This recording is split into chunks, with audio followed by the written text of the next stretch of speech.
Teenager থেকে শুরু করে অনেক বয়স্ক মানুষ পর্যন্ত আক্কেল দাঁতের সমস্যা নিয়ে কিন্তু হাসপাতালে আসেন। এই আক্কেল দাঁত আসলে আমরা কোনগুলোকে বলবো?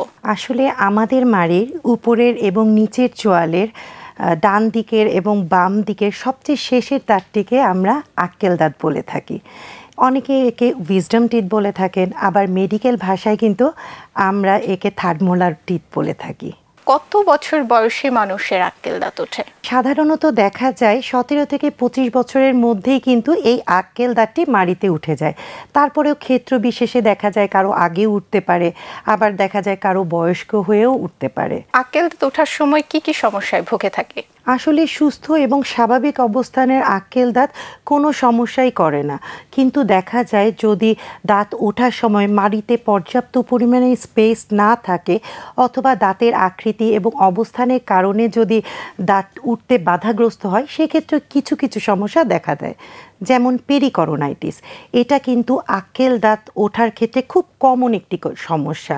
দেখা যায় দাঁত যখন স্বাভাবিকভাবে উঠতে থাকে তখন দাঁতের উপরের পেরিকরোনাল টিস্যু আস্তে আস্তে রিমুভ হয়ে যায়। যদি দেখা যায় দাঁত সম্পূর্ণ উঠে গেছে কিন্তু পেরিকরোনাল টিস্যু আংশিক রয়ে গেছে, সেই ক্ষেত্রে দেখা যায় সেই পেরিকরোনাল টিস্যুর মধ্যে ফুড পার্টিকেল জমতে থাকে এবং সেখানে ইনফেকশন ডেভেলপ করে।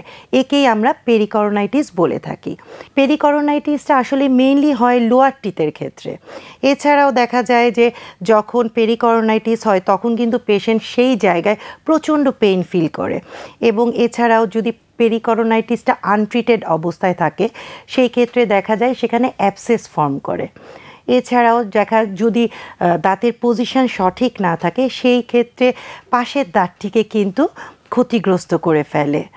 এছাড়াও যদি দেখা যায় যে পেশেন্ট হা করতে খুব সমস্যা হয় এই ক্ষেত্রে, তখন যাকে আমরা মেডিকেল ভাষায় ট্রিসমাস বলে থাকি। আর খুব রেয়ার কেসে দেখা যায় সিস টিউমার হতে পারে। আক্কেল দাঁতটা যখন ওঠে তখন প্রচণ্ড পেইন হয়, ব্যথা হয়, এবং অনেকে চেষ্টা করে আক্কেল দাঁতটা তুলে ফেলার জন্য। সবসময় কি আক্কেল দাঁত তুলে ফেলার প্রয়োজন হয়? যদি দেখা যায় দাঁতের পজিশন সঠিক থাকে এবং সেই ক্ষেত্রে আমরা বলে থাকি, এবং মাড়িতে যথেষ্ট পরিমাণে স্পেস আছে, সেই ক্ষেত্রে আমরা কখনোই সাজেস্ট করি না দাঁতটি তুলে ফেলতে। কিন্তু মাঝে মাঝে দেখা যায় দাঁতের পজিশন সঠিক থাকে না, যেমন হরিজন্টালি ইম্প্যাক্টেড, অথবা দাঁতটি বাক্কালি প্লেসড, অথবা ডিস্টালি মিডিয়ালি প্লেস থাকে। সেই ক্ষেত্রে কিন্তু আমরা বলে থাকি যে দাঁতটি তুলে ফেলতে, না হলে পাশের দাঁতটিকে সে ক্ষতিগ্রস্ত করে ফেলতে পারে।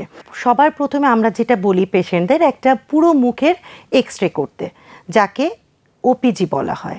এরপরে আমরা ওরাল এক্সামিন করার পরেই ডিসিশন নিয়ে থাকি সেই দাঁতটি মুখে রাখা যাবে নাকি ফেলে দিতে হবে।